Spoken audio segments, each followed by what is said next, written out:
Welcome to my channel, Ningning ni Neneng. Oh God, so beautiful. Amazing corner, God, so beautiful.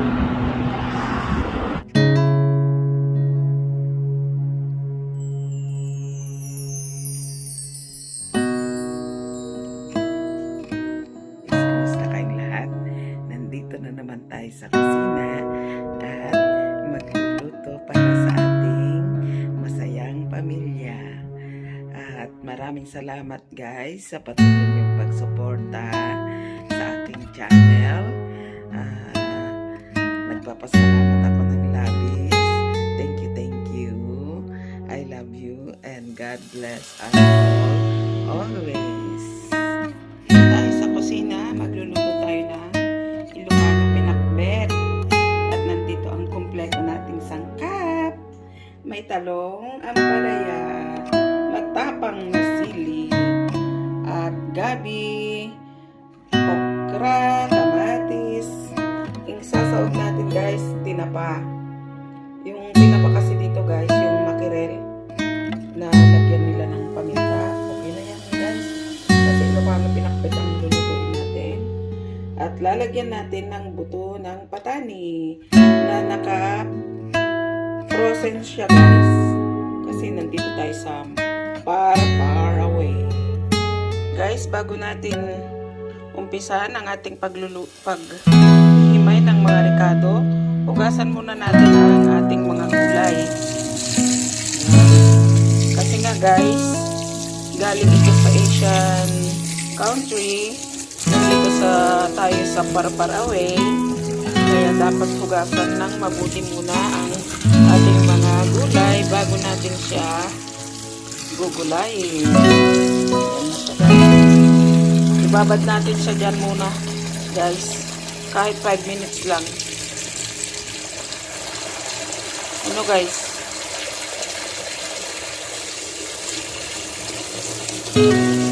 Dahil naibabad na natin siya, pwede na natin siyang tanggalin sa pinagbabaran natin na tubig. At atin nang umpisahang linisin o gulayin.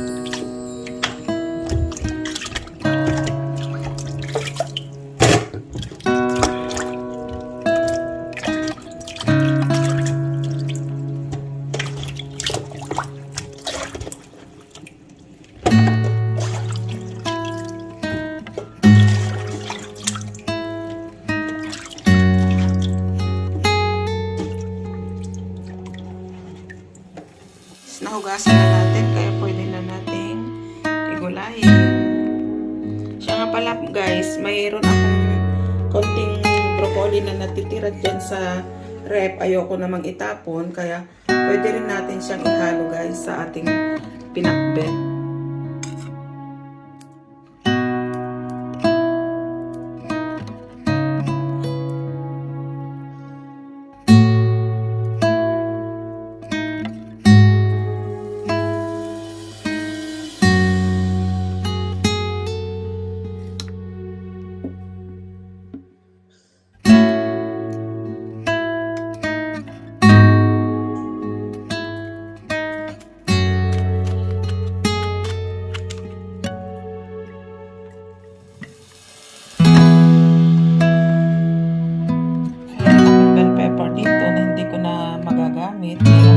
Pwede na rin natin siyang ihalo guys, pampabango sa pinakbet.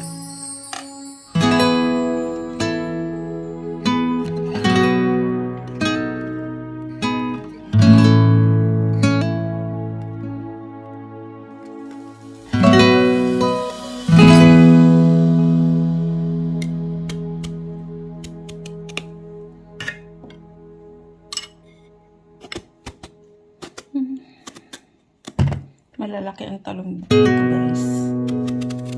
Malalaki, matataba, saka matataba. Kaya yung isa guys, maraming hiwa ang magagawa ng talong.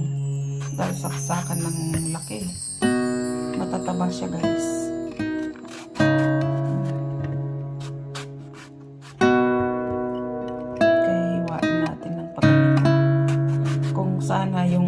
kagaya ng talong sa atin, pwedeng isang piraso kahit sa gitna lang natin hiwain.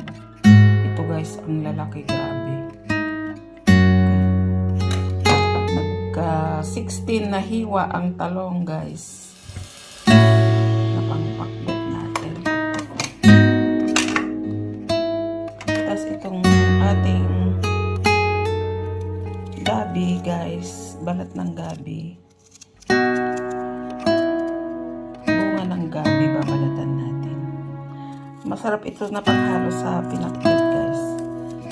Kaming mga Ilocano, nilalagyan namin yung pinakbet namin ng ganito guys. Yung laman ng gabi.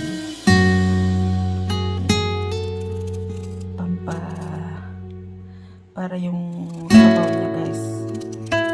Talaga naman napakasarap guys. Super.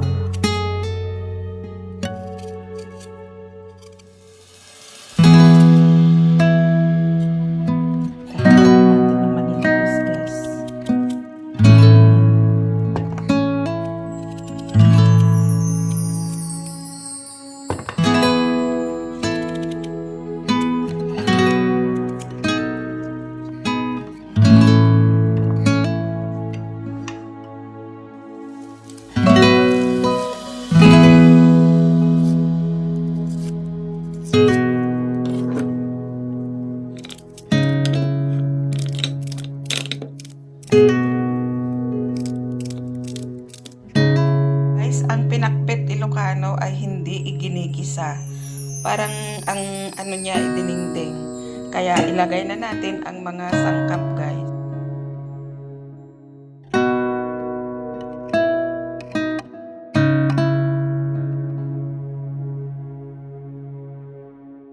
Ang kamatis, kalahati lang din. Ipapaibabaw natin yung kalahati. Ang ating tinapang sahog guys. Ayan. Sahog na tinapa, ilagay natin. Next guys, ilagay natin yung ating gabi, yung laman ng gabi.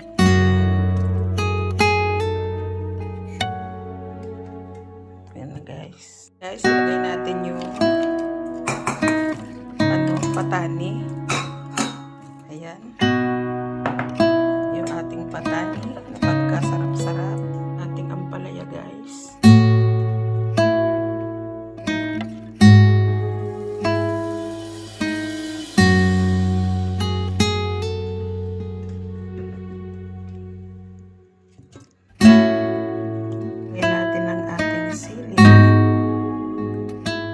Ilagay na rin natin ang ating talong guys. Ayan.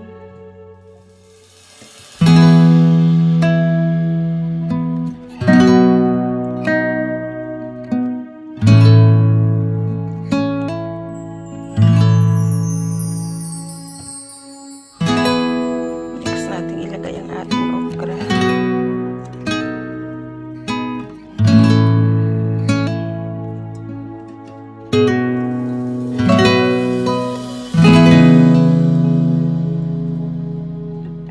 Tsaka ipaibabaw ulit natin yung kalahating kamatis at sibuyas guys. Ayan. Lagyan ko siya ng konting asin guys sa ibabaw. Ngayon lagyan na natin ng bagong. Ayan na siya guys. Ayan. At tsaka natin siya isalang guys. Ayan. Hayaan lang natin siya guys na maluto o mapakbet. Kasi yun naman ang ano natin, pinakbet. Ayan, takpan na natin guys. Ayan. At antayin nating maluto guys ang ating masarap na pinakbet, Ilocano, the best. Natin yung ating pinakbet. Ayan na siya guys. Napakabangong po guys ng ating yummy pinakbet, Ilocano, the best.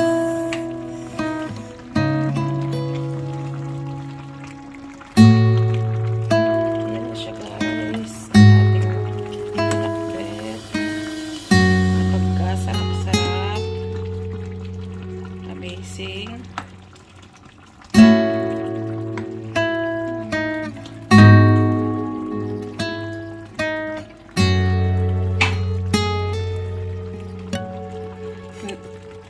natin guys. Kulang pa.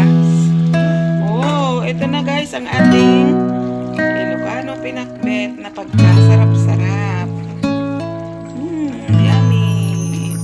Luto na siya guys.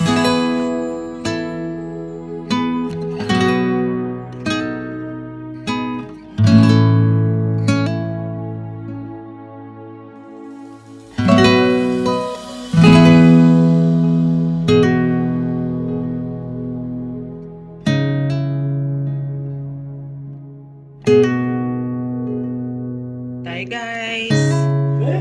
Ito na yung pinakbet. Ready to eat na tayo guys. Amazing.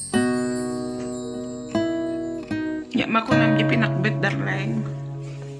Naniluto ni bakit mo? I love. Very nice. Really? Parang nasa Pilipinas ah. Okay. Thank you. Guys. Yung Ilocano pinakbet na pagkasarap-sarap. Isang kaserola guys. Dali na kahit kain tayo. Mans guys.